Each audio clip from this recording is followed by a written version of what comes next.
With a shared folder, you and your team members can view, download, and upload files within the same folder. This is useful for brainstorming and keeping everyone up to date. To view your shared folders, tap the Shared Folders button on the top right. There are two ways to share a folder. The easiest way is simply drag and drop a private folder to the shared folder area. Alternatively, you can also tap the three dots beside your file and select Share With, then type in the email text box.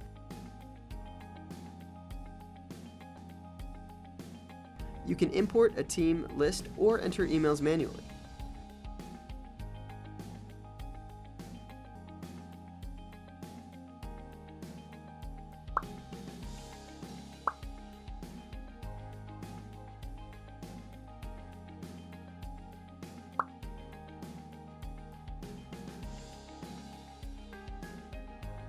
Remember, once a private folder is made into a shared folder, it will appear on the upper section of the All File tab.